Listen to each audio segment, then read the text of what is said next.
also sa Velvet Box. Thank you din sa bagong family sa Velvet Box. Na-sold out kagabi yung ano natin. Yun, pinagpapasalamat ko po yun. Siguro pray lang yung safety lang din naman ng family. Yun lang naman lagi kong wino-worry talaga every day. Pinagpapasalamat ko is yung another healthy baby boy. Kahit girl yung gusto ko, pero syempre, andyan na yan. May plano si Lord kung bakit boy pa rin. Baka yun na yung magpapastor.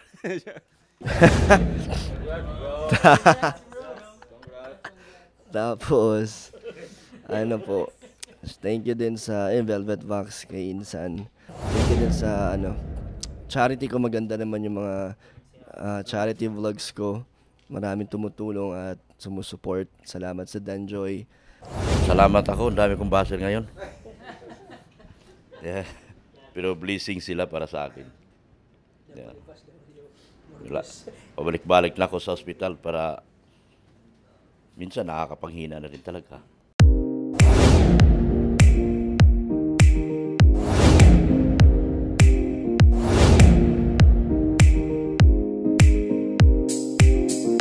Hello po, welcome back to my channel, ER Villagomez, dito po sa YouTube and sa Facebook, it's Pastor ER Villagomez.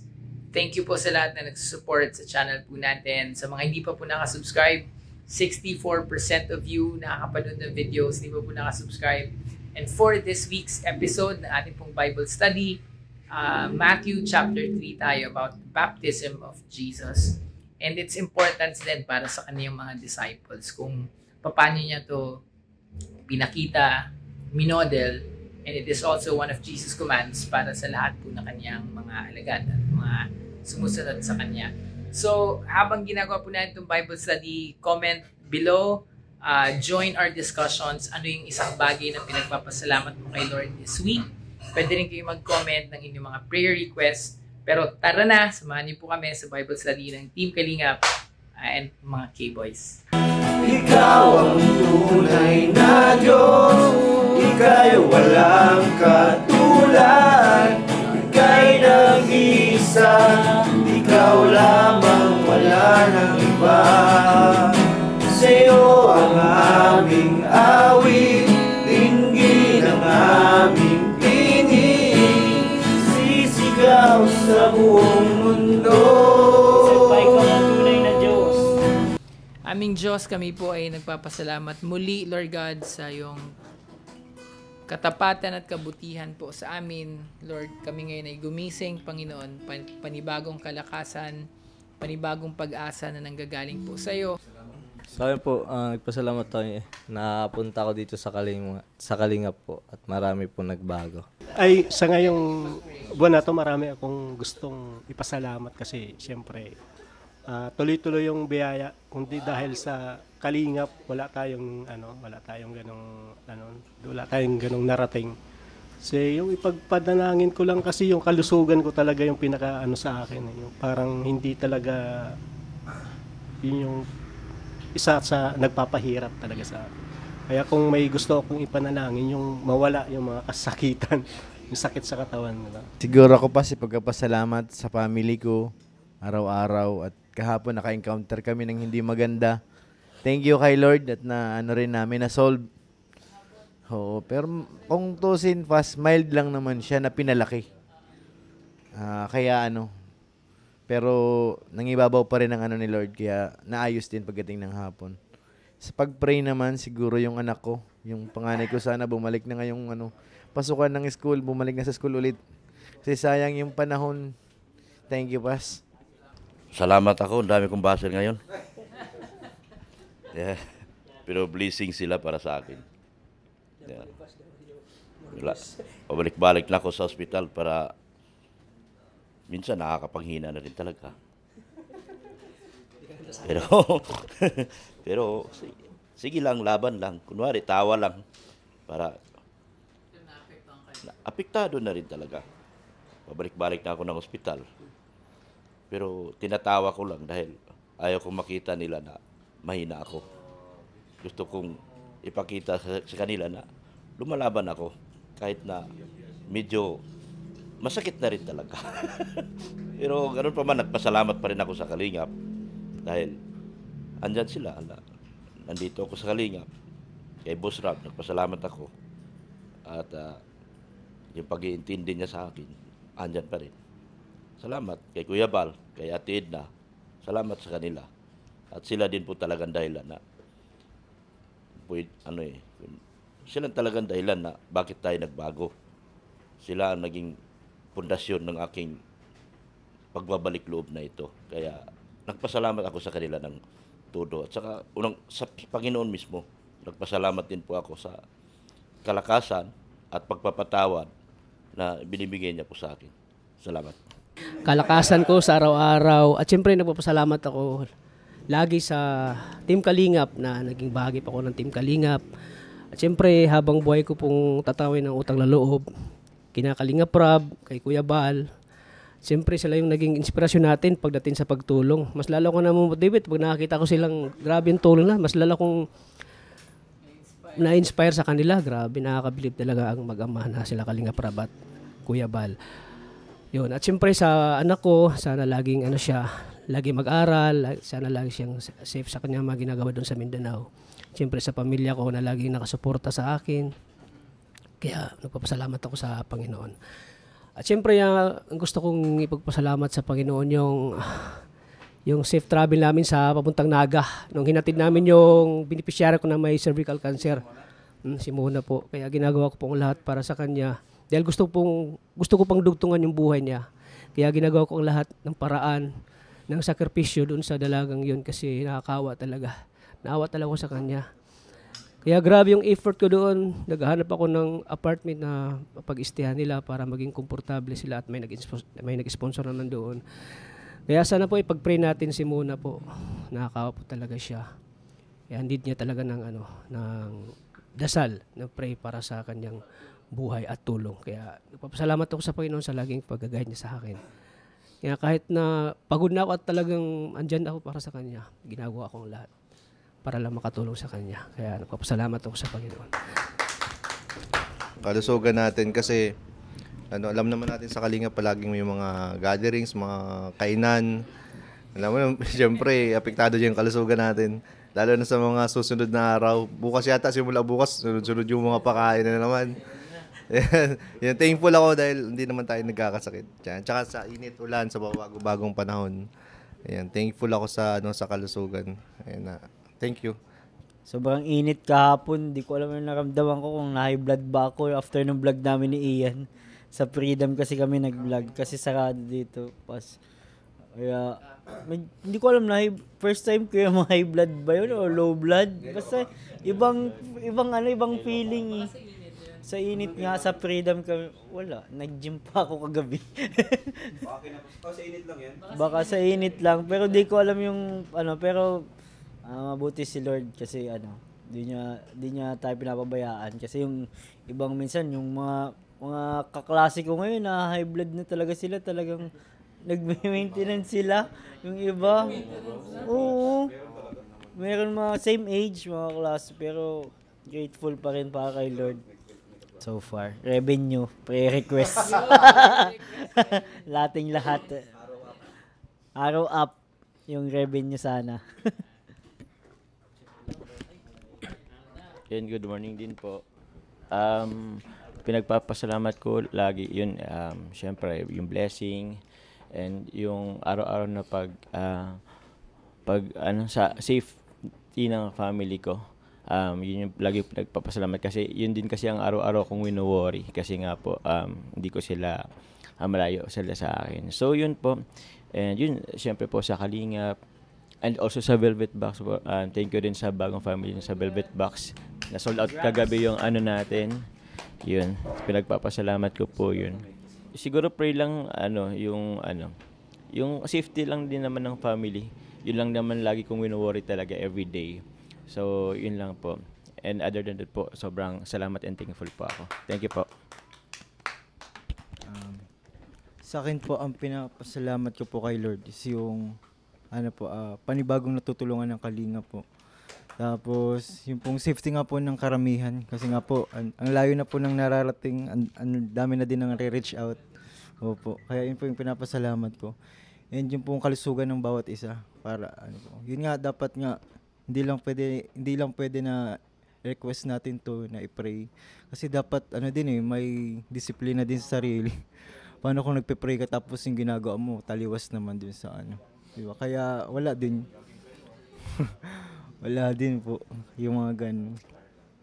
Kaligtasan at kalakasan natin. Siyempre sa aming pamilya na malusog sila. Yung pag-pray lang sana magkaroon na rin kami ng kasi Mrs. Baby.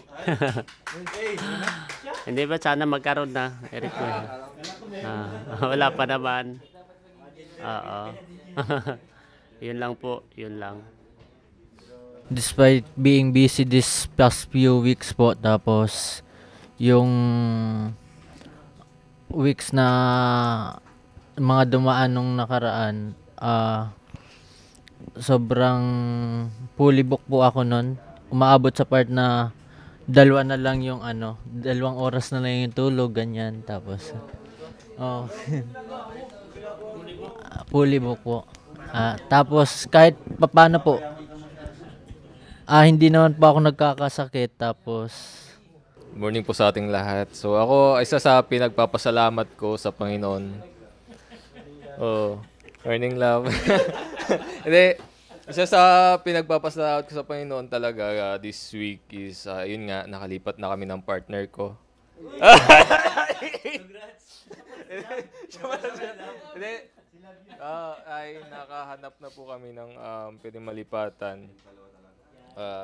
Pero ang maganda doon ay malapit lang sa doon sa kila kuya. So wala nang rason para malate So ayun, yun po yung isa sa pinagpapasalamat ko sa Panginoon. On the other side naman, pinagpipray ko yung kasi sa family ko, nandun pa din sila kasi first time yun although hindi first time na umalis ako sa bahay kasi nag-aaral ako sa Manila, nag-aaral ako sa Palawan.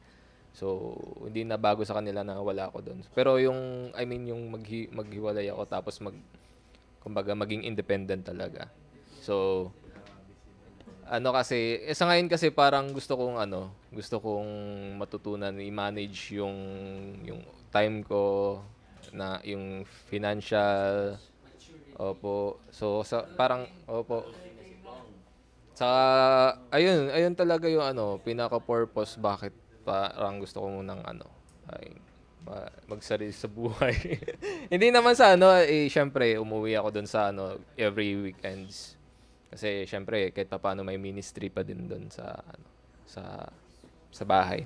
So ayun, isa sa pinagpipray ko na yung adjustment na isa sa family. Ayan. Kasi syempre nagpaalam naman ako before ako umalis doon. May mga bilin, may mga napag-usapan kami ng family ko. So, goods naman sila. And yun nga, may mga nag-adjust lang talaga sila. Pero sa Diyos ko na lang yun. And yung decisions na nagawa ko. So, yun. Thank you sa honesty ko yun. Pero yung request mo daw. Yan na. Ayun. Thank you po sa everyday na blessings, tapos sa safe din, araw-araw nagta-travel.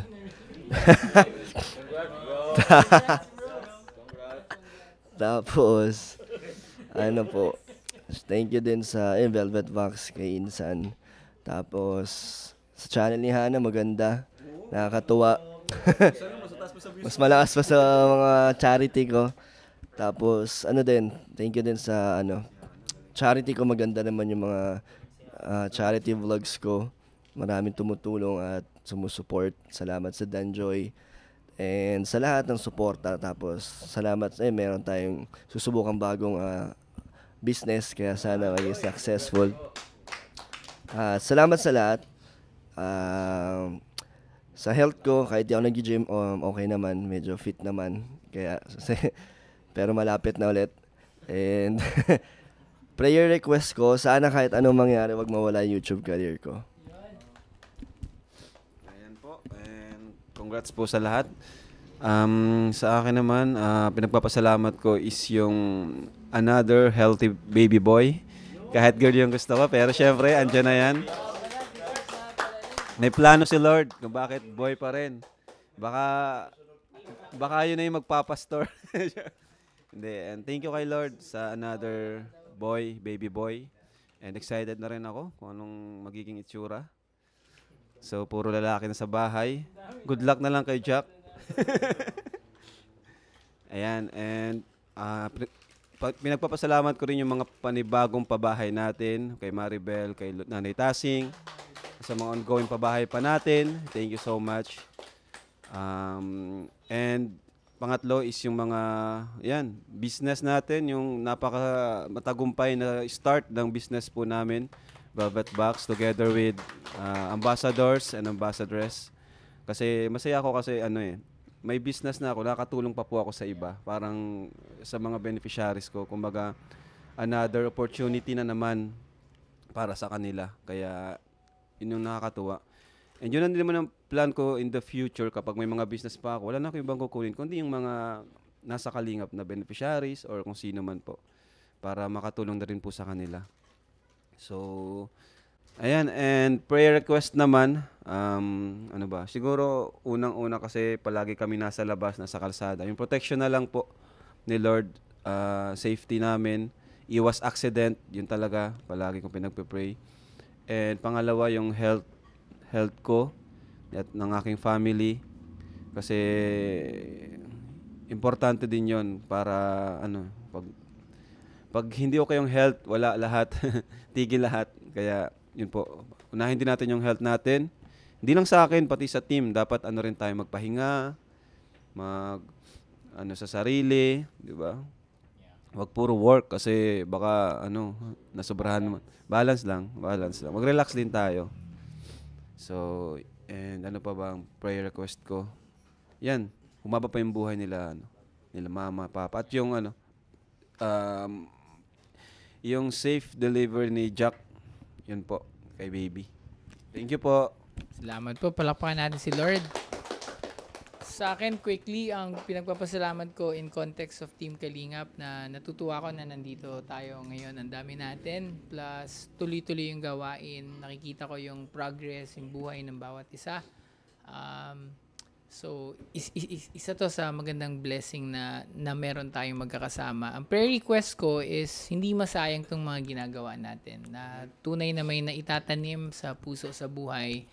At maging totoo yung kaligtasan at pagliligtas ng Diyos sa buhay ng bawat isa. Na hindi lang tumigil, pero magsimula sa atin. Papunta sa mga pamilya po ninyo. Kung naniniwala tayo na si Jesus po totoo, ang kanyang mga pangako ay totoo, dapat ganun din yung urgency natin na dapat pati yung mga mahal natin sa buhay ay tunay na makasama po natin sa pag-ibig at sa kaligtasan ng Diyos. Medyo maiksi po yung babasahin natin ngayon. May nilagay muna ako as introduction dun po sa chat, sa GC po natin. Ang una magbabasa si Kalingap Rab. Sapagkat kamatayan ang kabayaran ng kasalanan, ngunit ang libreng kaloob ng Diyos ay buhay na walang hanggan sa pamamagitan ni Kristo Jesus na ating Panginoon. Lumapit si Jesus at sinabi sa kanila, ibinigay na sa akin ang lahat ng kapangyarihan sa langit at sa lupa. Kaya't habang kayo'y humahayo, gawin ninyong alagad ko ang mga tao sa lahat ng bansa. Bautismuhan ninyo sila sa pangalan ng Ama at ng Anak at ng Espiritu Santo. Turuan ninyo silang sumunod sa lahat ng inutos ko sa inyo. Tandaan nyo, ako'y laging kasama ninyo hanggang sa katapusan ng panahon. Ngayon naman, pag-usapan po natin yung pagbautismo kay Jesus. Matthew chapter 3. Dumating si Jesus sa ilog Jordan mula sa Galilea upang magpabautismo kay Juan. Datapwat ibig siyang sansalain ni Juan na nagsasabi, ako ang nangangailangan na bautismuhan mo at ikaw ang naparito sa akin. Subalit sumagot si Jesus, hayaan mong ito ang mangyayari ngayon, sapagkat ito ang nararapat nating gawin upang matupad ang kalooban ng Diyos. Kaya pumayag din si Juan. Verse 16, nang mabautismuhan si Jesus, umahon siya sa tubig, bumukas ang langit at nakita ni Jesus ang Espiritu ng Diyos na bumaba sa kanya na tulad ng isang kalapate.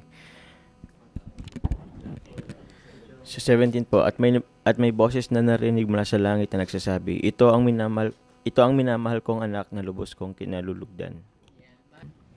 Ano ang pwede nyong makita o matutunan tungkol sa Panginoong Jesus? Nakita ko po dito yung humility ni Jesus na nagpakumbaba siya. Kahit nag-i-insist na si John the Baptist na hindi dapat ako magbautisma sa iyo, ikaw dapat magbautisma sa akin. Pero pa rin siya, humble siya na ito yung plano ni Lord, ito yung dapat mangyari. Kaya nagpakumbaba po siya at hinayaan niyang magbautismo sa kanya si John the Baptist. Sapagkat kamatayan ang kabayaran ng kasalanan, so ang pag may kasalanan equals kamatayan, ngunit ang libreng regalo, kaloob ng Diyos, buhay na walang hanggan sa pamamagitan ni Kristo Jesus na ating Panginoon. Ano masasabi niyo tungkol kay Jesus dyan sa verse na yan? Para po sa akin, si Jesus Christ talaga yung pinaka-way. Kumbaga, siya po yung nagdusa dahil sa kanyang dugo tayo yung naligtas.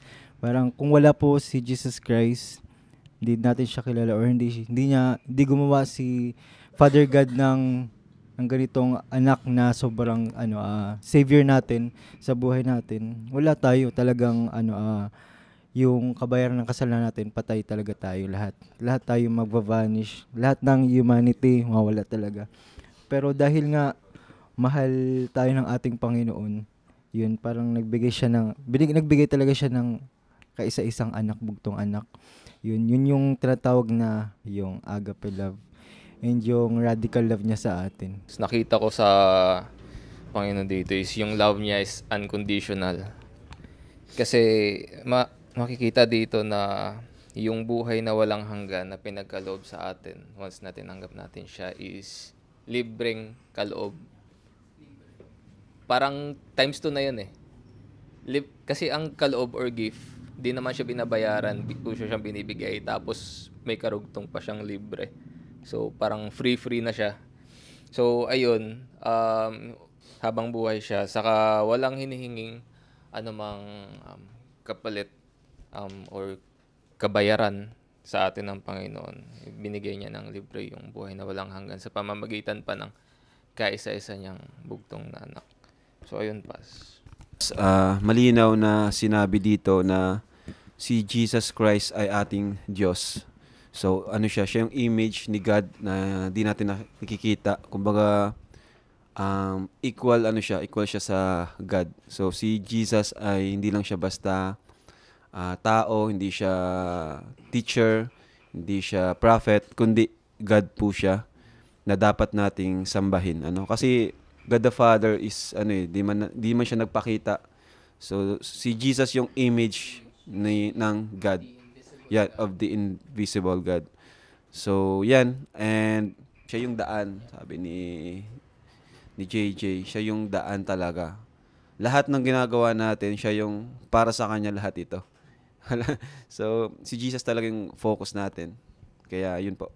Tapos, andyan sa verse na yun, sa pamamagitan ni Kristo Jesus na ating Panginoon. So, Panginoon. So, siya yung way, siya yung paraan, siya yung kaligtasan. Punta naman po kayo sa Matthew 28. Yung Matthew 28, 18 to 20, may makikita rin kayo dito tungkol kay Jesus. Tapos may iniutos pa siya. Lumapit si Jesus, sinabi sa mga alagad niya, sa disciples niya, sinabi sa kanila, ibinigay na sa akin, kay Jesus, ang lahat ng kapangyarihan sa langit, sa lupa. Kaya't, habang kayo'y humahayo, gawin niyong alagad ko ang mga tao sa lahat ng mga bansa.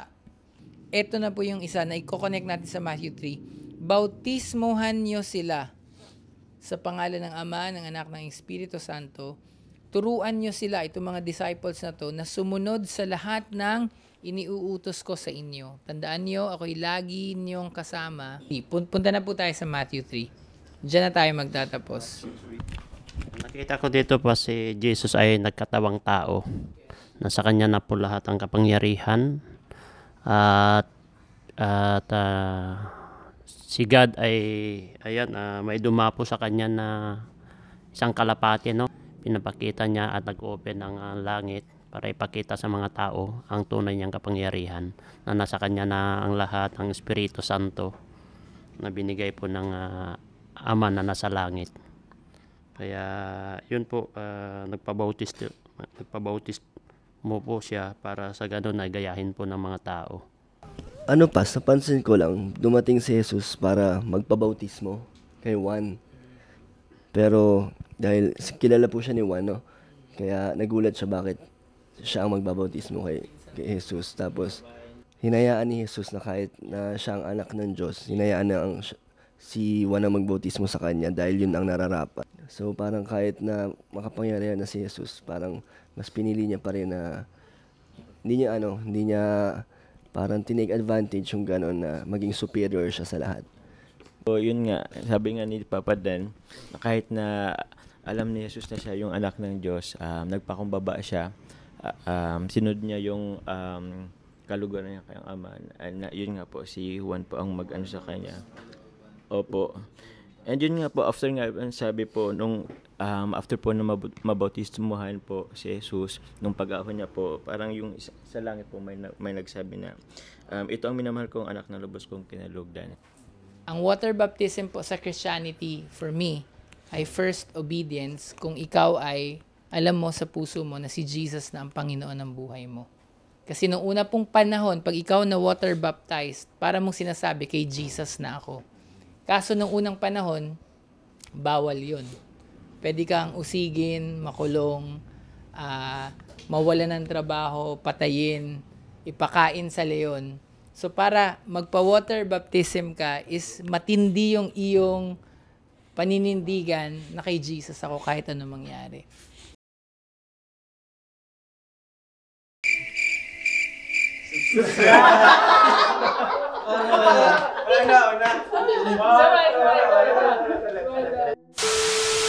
Please subscribe!